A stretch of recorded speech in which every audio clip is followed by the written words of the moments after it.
Hello everyone, myself Nilesh from Learning Electronics powered by Electrosoft System Pune. दोस्तों आज हम देखने वाले हैं एक नया सा टॉपिक पीएलसी ऑटोमेशन में का पीएलसी के एप्लीकेशन। जी हाँ दोस्तों, पीएलसी के कौन से इंडस्ट्रियल एप्लीकेशन होते हैं आपको ये पता होना बहुत जरूरी है। उस हिसाब से आप आपका करियर भी इसमें कर सकते हो। दोस्तों पहला एप्लीकेशन है batch processing in chemical industry, food industry and your pharmaceutical industry. जी हाँ दोस्तों, पीएलसी के जो एप्लीकेशन होते हैं वो chemical, pharmaceuticals and food industry में बैच प्रोसेसिंग के लिए भी होते हैं। क्या होते हैं दोस्तों ये batch processing systems? PLC batch processing कैसे करता है? बैच प्रोसेसिंग क्या है समझो, फॉर एग्जांपल अभी मुझे फूड इंडस्ट्री में का मैं अगर एग्जांपल आपको देता हूँ तो हमें जूस बनाना है, या केमिकल इंडस्ट्री में कोई केमिकल्स, दो केमिकल एक के साथ में मर्ज करना है। तो जूस बनाने के लिए क्या होता है दोस्तों, ऐसा आपका वाला एक पॉट्स होगा, उसमें ऑटोमेटिकली यहाँ से एक वॉल खुल जाएगा, उसमें आपका वाला मैंगो जूस आ जाएगा, इधर से आपका आ जाएगा फ्लेवर शुगर वाटर, उसको स्टीरिंग किया जाएगा और वो बैच प्रोसेसिंग यानी उसके 90 लीटर के 100 लीटर्स के आपके वाले जूस के बैरल्स बाहर पड़ेंगे। ऐसे हजार लीटर्स, 2,000 लीटर्स के भी आप बैरल्स बना के दे सकते हो। तो ये बैच प्रोसेसिंग में आता है दोस्तों। अगला जो एप्लीकेशन है वो प्रोडक्शन लाइन ऑटोमेशन का। जी हाँ दोस्तों, प्रोडक्शन लाइन ऑटोमेशन में जैसे भी आपका फॉर एग्जाम्पल फूड इंडस्ट्री के प्रोडक्शन लाइन अगर आप लेते हो तो सैंडविच का जो प्रोडक्शन लाइन होता है वहाँ पे ऑटोमेटिकली आपको एक सैंडविच का स्लाइस आएगा, उसके ऊपर आपके कुछ सैंडविच मटेरियल वो डाले जाएंगे, वापस से दूसरा स्लाइस उसके ऊपर बैठाया जाएगा, उसको रैप करके बाहर फेंका जाएगा। असेंबली लाइन्स में ये आपके वाले जो प्रोडक्शन लाइन में ऐसे चलते हैं। तीसरा होता है एक्चुअली आपका जो असेंबली लाइन ऑटोमेशन में जब दोस्तों एक्चुअली ज़्यादा करके ऑटोमोबाइल में जो असेंबली लाइन ऑटोमाइज किए जाते हैं, जैसे ऑटोमेटिकली आपका कार आएगा, फिर उसका हुड लगाया जाएगा, उसके व्हील्स लगाए जाएंगे, ये ऑटोमेटिकली रोबोटिक्स एप्लीकेशन से किए जाते हैं। इन्हें बोलता है ऑटोमेशन जो इन असेंबली लाइंस।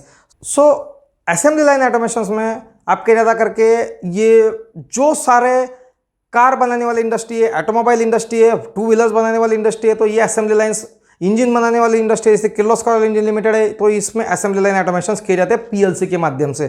दोस्तों आपको वहाँ पे भी अच्छी तरह से मेंटेनेंस इंजीनियर करके करियर अपॉर्चुनिटी आपके लिए हो सकती है। चौथा जो एप्लीकेशन होता है दोस्तों इसमें का वो होता है पावर प्लांट कंट्रोल। जी हाँ दोस्तों, जो बड़े बड़े पावर प्लांट है वो भी कंट्रोल करने के लिए अभी, या पावर हाउसेस है, वहाँ पे आपका पीएलसी एंड स्काडा सिस्टम्स आ चुके हैं। दोस्तों आप देख सकते हो जो भी हमारे औष्णिक वीज केंद्र होते हैं वहाँ पे ऑटोमेटिकली कोयल डाल के वहाँ से जो कोई हमें इलेक्ट्रिसिटी जनरेट करवाना है, ये सारा इलेक्ट्रिसिटी जनरेट इसका उसका फेस सीक्वेंस है ये कि आपके वाले इसका आरवाईबी का इलेक्ट्रिसिटी का जो कुछ आपका बराबर चल रहा है क्या सारा काम, ये देखने के लिए भी पीएलसी एंड स्काडा का सिस्टम्स का यूज़ किया जाता है। तो पीएलसी एंड स्काडा सिस्टम्स आपके वाले पावर प्लांट कंट्रोल में भी आते हैं और पावर डिस्ट्रीब्यूशंस में भी इसका बहुत सारा भी आपका इस्तेमाल हो रहा है दोस्तों। इसके बाद में आता है दोस्तों आपका इसमें इसका सबसे महत्वपूर्ण इंडस्ट्रियल ऑटोमेशंस, वो है इंस्ट्रूमेंटेशन एंड प्रोसेस कंट्रोल। दिया है दोस्तों instrumentation and process control. Instrumentation and controls means जैसे अभी आपका एक बहुत बड़ा यहाँ पे बॉयलर लगा हुआ है, इसमें इंस्ट्रूमेंटेशन एंड कंट्रोल्स में आते हैं दोस्तों ये। जैसे बॉयलर्स का आपको टेम्परेचर देखना है, अगर बॉयलर का टेम्परेचर आपका 1000 डिग्री का आपका सेट पॉइंट लगाना है, या आपको 7 डिग्री का सेट पॉइंट लगाना है, वो सेट पॉइंट के ऊपर ऑटोमेटिकली आपका बॉयलर ऑफ होना चाहिए। तो ये वहाँ पे आपका इंस्ट्रूमेंटेशन एंड कंट्रोल्स इसमें बोलते हैं। ये थोड़ा एनालॉग सिग्नल आपको इसके साथ में इंटरफेस करना होता है आपके पीएलसी के साथ में।